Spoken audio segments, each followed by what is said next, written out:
Well, hello and welcome to the Deep Dive. Hello.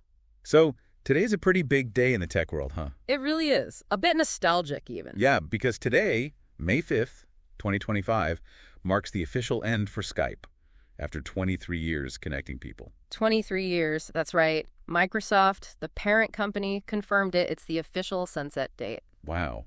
Okay, so this deep dive, we're going to unpack what this shutdown really means. Exactly. And maybe more importantly, help you figure out the best alternatives. We're looking at a TechCrunch article that does a good job laying out the options, yeah. We are. It's quite comprehensive.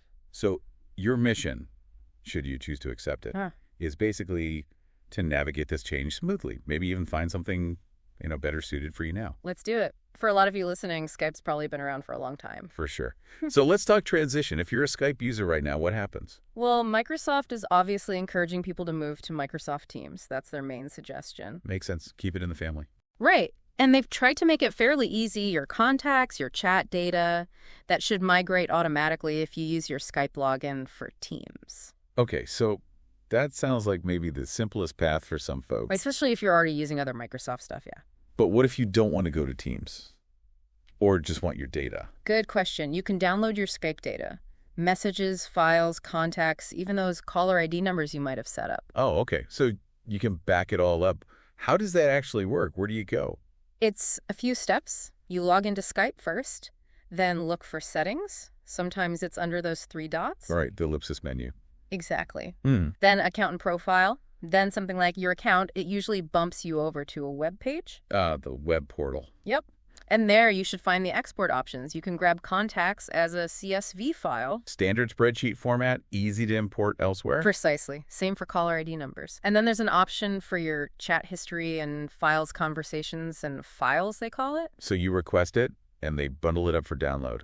Basically, yes. You request, confirm, wait a bit, and then get a link to download the export. Definitely something to do sooner rather than later if you want that data. Good advice. Okay, so Teams is the Microsoft option. Let's talk about what it actually offers compared to Skype. Sure. It has the basics you'd expect. One-on-one calls, group calls, messaging, sharing files, all that's similar. That it feels bigger, more corporate. It is, fundamentally. Skype was really for smaller groups, maybe up to 20 people max. Teams, it's built for business. It can handle, get this, up to 10,000 participants in a meeting. 10,000. Seriously. Seriously. So yeah, very different scale. It also packs in more advanced security features, which makes sense for businesses. And integrations. That's usually a big selling point for business tools. Absolutely. Teams integrates with a ton of stuff. Evernote, OneDrive, all of Office 365, Salesforce, SharePoint, Trello. The list goes on. So it aims to be a central work hub. That's the idea. And it runs everywhere. Android, iOS, Mac, PC, web browser. Okay, so Teams is a strong contender, especially in a work context or if you're deep in the Microsoft world.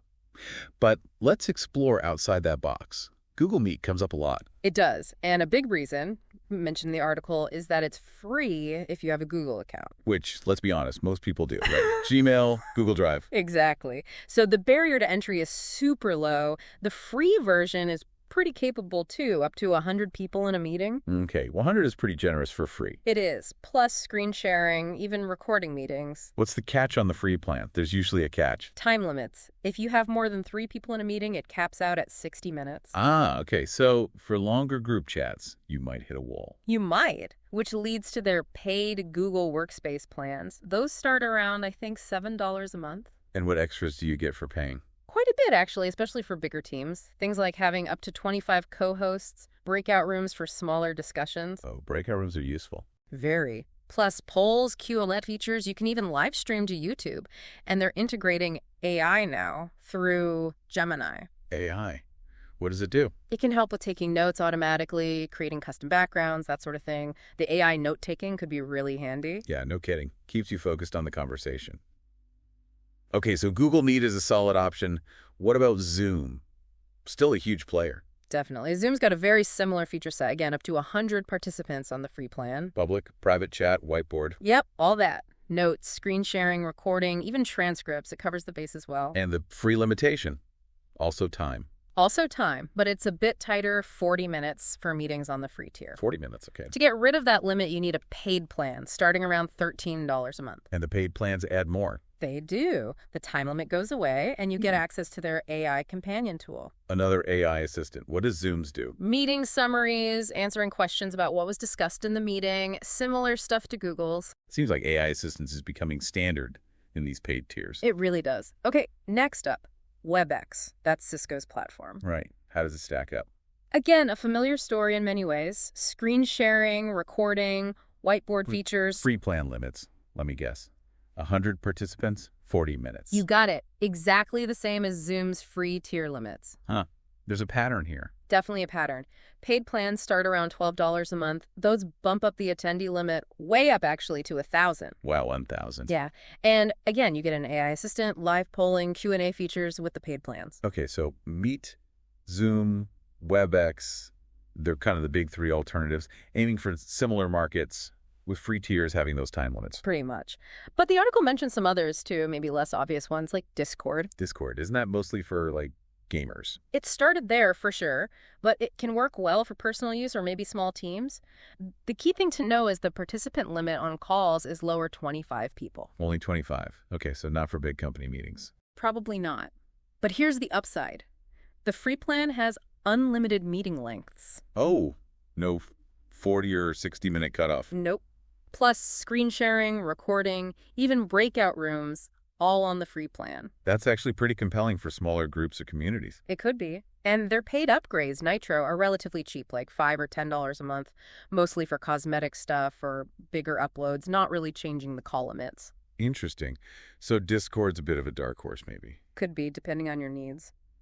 Then there's Slack. Slack. I think of that as text chat, mainly. It is, mostly. It's not ideal for formal, scheduled video meetings, but they have that huddle feature. Right, the quick audio-video call within a chat. Exactly. Good for spontaneous check-ins. Free plan limits huddles to just 2 people, though. Ah, okay, one-on-one, basically. But the paid plans, starting around $7 a month, let up to 50 people join a huddle. So better for team collaboration than big external meetings. Definitely more for internal, quick sync-ups. Gotcha.